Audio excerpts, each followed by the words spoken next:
अस्सलाम वालेकुम जी dear students. आज हम फ्यूचर इनडेफिनिट टेंस सीखेंगे। बहुत इजी है, बहुत थोड़ी सी मेहनत के साथ आप इसको सीख लेंगे क्योंकि आपको ये पहले आता है। हमने सिर्फ जस्ट इसको रिवाइज करना है। होता क्या है, इसकी डेफिनेशन क्या है। The simple future tense is use for indicating those actions that will happen in the future. यानी ये उन कामों के लिए इस्तेमाल होता है जो मुस्तकबिल में होने हैं, जो अभी हुए नहीं हैं, जो मुस्तकबिल में होंगे। तो आसानी से हम उर्दू में इसके लिए लफ्ज़ गे इस्तेमाल करते हैं, गा गी या गे। तो इसी तरह हम इंग्लिश में शेल और विल का लफ्ज़ इस्तेमाल करते हैं, शेल या फिर विल, और उसके साथ फर्स्ट फॉर्म ऑफ वर्ब। जैसे हम प्रेजेंट इनडेफिनिट टेंस में इस्तेमाल करते थे, first form of verb use करते थे, उसी तरह हम फ्यूचर टेंस में भी first form of verb use करते हैं। किसी चीज़ का इजाफा नहीं करते। फ्यूचर इनडेफिनिट टेंस में फर्स्ट फॉर्म ऑफ वर्ब जैसे है वैसे ही इस्तेमाल हो जाएगी। प्रेजेंट इनडेफिनिट टेंस की तरह इसमें एस का या ई एस का इजाफा नहीं होगा। इसी तरह जो सब्जेक्ट्स होंगे, यू, ही, शी, इट, दे या कोई भी सब्जेक्ट हो, उनके साथ हम विल का लफ्ज़ यूज़ करेंगे और फर्स्ट फॉर्म ऑफ वर्ब इस्तेमाल करेंगे और हम कुछ भी नहीं करेंगे। अच्छा, आई शैल गो आउटसाइड, इसकी एग्जाम्पल है ये, मैं बाहर जाऊंगी। आई शैल गो आउटसाइड। इसी को अगर हमने नेगेटिव बनाना हो, हम कर देंगे आई शैल नॉट गो आउटसाइड। अच्छा, हमने क्या किया, हमने शैल की एडिशन की और first form of verb use की, गो। इसी तरह हमने नेगेटिव बनाने के लिए नॉट साथ लगा दिया, आई शैल नॉट गो आउटसाइड। अच्छा डियर स्टूडेंट्स, मैं आपको ये बता दूं कि आई के साथ और यू के साथ शैल भी यूज़ होता है और विल भी यूज़ होता है। विल सिर्फ उस जगह पे इस्तेमाल करते हैं जहां आप जोर दे के कोई बात कह रहे हो। यानी मैं ज़रूर जाऊंगी, अगर मैंने कहना हो मैं ज़रूर जाऊंगी तो मैं कह दूंगी आई विल गो आउटसाइड, मैं ज़रूर बाहर जाऊंगी। अगर सिंपल एक आम रूटीन में बात कही है तो मैं कह दूंगी आई शैल गो आउटसाइड। नेगेटिव बनाने के लिए हम नॉट का इजाफा कर देंगे और क्वेश्चन बनाने के लिए हम शैल को सेंटेंस से बाहर निकाल देंगे, शुरू में लिख देंगे। जैसे हमने प्रेजेंट इनडेफिनिट टेंस में डू को या डज को सेंटेंस से बाहर निकाल दिया था, इसी तरह हम फ्यूचर टेंस में शैल को बाहर निकाल देंगे सेंटेंस के अंदर से और क्वेश्चन बन जाएगा shall I go outside, shall I not go outside. ये क्वेश्चन भी है और ये जो है नेगेटिव सेंटेंस भी है। तो इसमें हमने नॉट का इजाफा भी किया हुआ है कि क्या मैं बाहर नहीं जाऊंगी। फिर क्वेश्चन सेंटेंस नंबर 2 है, you will recite the Holi Quran in the morning. तुम सुबह के वक्त कुरान पाक की तिलावत करोगे, रिसाइट करोगे।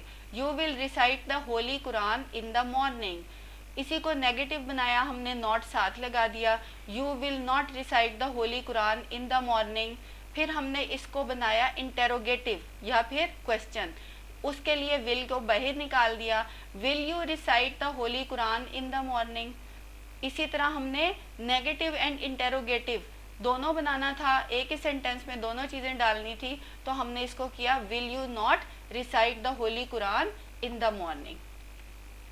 अब हम देख लेते हैं ही के साथ कैसे इस्तेमाल होगा। बिल्कुल उसी तरह जैसे यू के साथ हुआ है, उसी तरह ही, शी, इट, दे सब के साथ उसी तरह इस्तेमाल हो जाएगा। He will stand by me through thick and thin. Thick and thin होता है अच्छा बुरा वक्त, ठीक है, अच्छे बुरे वक्त में वो मेरा साथ देगा। He will stand by me through thick and thin. He will not stand by me through thick and thin, वो अच्छे बुरे वक्त में मेरा साथ नहीं देगा। Will he stand by me through thick and thin, क्या वो अच्छे बुरे वक्त में मेरा साथ देगा। Will he not stand by me through thick and thin, क्या वो अच्छे और बुरे वक्त में मेरा साथ नहीं देगा। यानी नेगेटिव एंड इंटेरोगेटिव दोनों चीज़ें आ गई, एंड में हमने क्वेश्चन मार्क लगा दिया। They will go to the market on foot.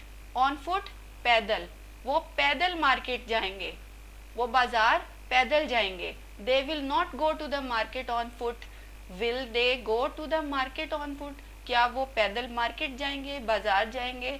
Will they not go to the market on foot, क्या वो पैदल मार्केट नहीं जाएंगे। अच्छा, ये देखें sentence number 5, Amna will एडॉर्न her room with fragrant flowers. Amna खुशबूदार फूलों से अपना कमरा सजाएगी। Amna will not adorn her room with fragrant flowers. Amna खुशबूदार फूलों से अपना कमरा नहीं सजाएगी। फ्रेग्रेंट होता है खुशबू वाले।